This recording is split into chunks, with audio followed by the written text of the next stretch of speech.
नमस्कार दोस्तों। रत्नों को लेकर बहुत सारा कंफ्यूजन बना रहता है। कुंडली विश्लेषण के दौरान मुझसे कई सारे सवाल किए जाते हैं और उन कई सारे सवालों में एक सवाल ये भी होता है कि सर ये जो रत्न है क्या हमें उंगली में ही पहनना जरूरी है या फिर गले में भी धारण कर सकते हैं। कई सारी महिलाएं जिन्हें मैं कभी शुक्र का रत्न ओपल पहनने की सलाह देता हूं और जब वो जानते हैं कि शुक्र का रत्न हीरा भी होता है तो मुझसे वो कहते हैं कि सर कानों में ईयररिंग्स जो हमने पहनी उसमें हीरा है, डायमंड है, तो क्या वो सफिशिएंट नहीं है, हमें अलग से उंगली में कोई स्टोन हीरा या ओपल पहनना पड़ेगा, क्या वही काम करेगा। तो यहाँ पर एक कंफ्यूजन मैं आपका दूर कर दूं और मैं आपको ये बता दूं कि जो आपका हाथ होता है, आपकी उंगलियां होती हैं, उस पर जो रत्न पहने जाते हैं वो ज्यादा प्रभावकारी होते हैं। ये मैं अपने एक्सपीरियंस से भी बता रहा हूं आपको। उंगलियों पर पहने जाने वाले रत्न ज्यादा प्रभावकारी होते हैं। हाँ, उन रत्नों की जरूरत भी आपको होनी चाहिए और फिर बॉडी वेट के आधार पर और जो आपकी ग्रहों की डिग्रियां हैं उसके आधार पर कितना कैरेट का एग्जैक्टली पहनना है ये भी जरूरी है। मान लीजिए आपको जो है वो 6 कैरेट का पहनना चाहिए, आपने पहन करके रखा है 2 कैरेट का, 3 कैरेट का या फिर 10-12 कैरेट का, तो वो भी आपके लिए दिक्कत पैदा कर सकता है। तो सही कैरेट और सही रत्न यदि सही अंगुली में, भाई उंगलियां भी होती हैं अलग अलग रत्नों के लिए, तो सही उंगली में पहना जाता है तो वो ज्यादा प्रभावकारी होता है।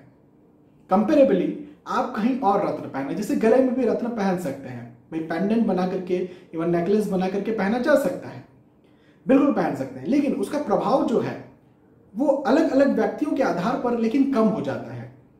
और एक मोटे मोटे तौर पर एक ओवरऑल बात यदि मैं आपसे कहूं तो मान लीजिए कि उंगली में पहना जाने वाला, सही तरीके से पहना जाने वाला रत्न यदि 100% प्रभाव देता है तो गले में सही तरह से पहना जाने वाला जो रत्न है वो आपको 50% या 40% प्रभाव देगा। अब सही तरीके में धातु भी आई, जैसे मंगल का रत्न मूंगा।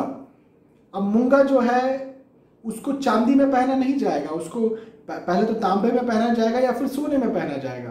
तो ये भी एक सही तरीका है। आप जब चेन बनाएंगे तो या तो तांबे की चेन, तांबे का जो नेक पेंडेंट है वो बनाएंगे या सोने का बनाएंगे। यदि आपने वहां पर चांदी का बनाया तो वो आपको अच्छे फल नहीं देगा। इसी तरह माणिक भी आप चांदी में नहीं पहन सकते, लेकिन चंद्र का रत्न जो मोती है उसे आप चांदी में ही पहने, उसे यदि आप तांबे में पहनेंगे या इवन सोने में भी पहनेंगे तो बहुत अच्छे रिजल्ट्स नहीं मिलेंगे।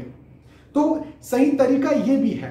तो सही तरीके से यदि सही रत्न पहने जाता है तो उंगली में ज्यादा प्रभावकारी होता है कंपेरेबली आपके गले में या फिर कानों में या फिर भुजाओं में कहीं और पहनने से।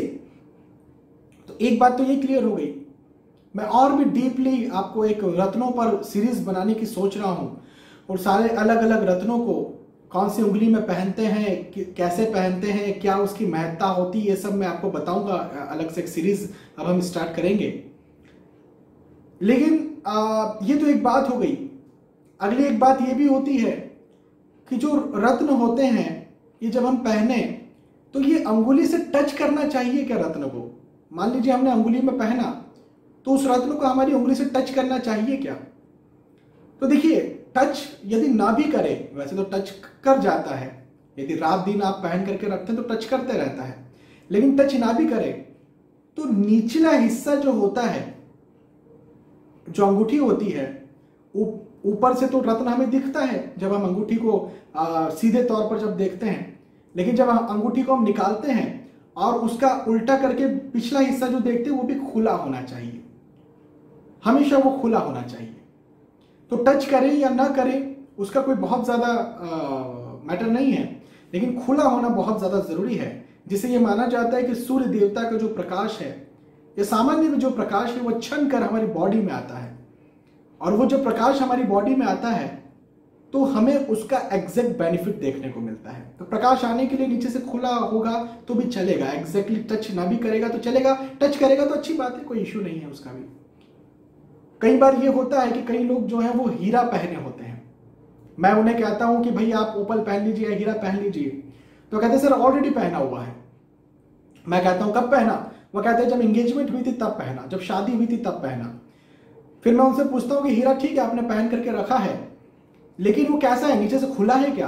वो कहते हैं नहीं। तो मैंने कहा फिर ये जो है फिर मैं कहता हूं ये जो है ये एस्ट्रोलॉजिकली आपको बेनिफिट नहीं देने वाला, ये आप केवल दिखने के काम का है। तो या तो उसको इस तरह से बनवा लीजिए कि नीचे से खुला रहे, जिसकी रोशनी छन कर आपके बॉडी वेट में जाए, बॉडी में जाए, तो ये ज्यादा आपके लिए बेहतर होगा।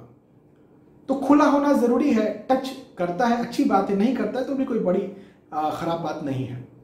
तो ये दो कन्फ्यूजन बहुत ज्यादा दिमाग में बने होते हैं, तो मैंने कहा कि आज वीडियो बनाकर आपको मैं इसके बारे में एग्जैक्टली बताऊं। आगे हम एक सीरीज बनाते हैं और उस सीरीज में मैं आपको सारे ग्रहों के रत्नों के बारे में भी बताता हूं, उनको कैसे पहनते हैं, किस उंगली में पहनते हैं, किस धातु में पहनते हैं, ये सारी जानकारी जो है, कितने बजे पहनते हैं, किस दिन पहनते हैं, सारी जानकारी जो है वो मैं आपको सीरीज के माध्यम से दूंगा। बहुत ही जल्दी आपको सीरीज भी मिलेगी। चलिए बहुत बहुत धन्यवाद आज का ये वीडियो देखने के लिए। आने वाले वीडियोस में, आने वाले एपिसोड्स फिर मिलेंगे, तब तक के लिए आज के इस वीडियो में आपसे विदा चाहूंगा। नमस्कार।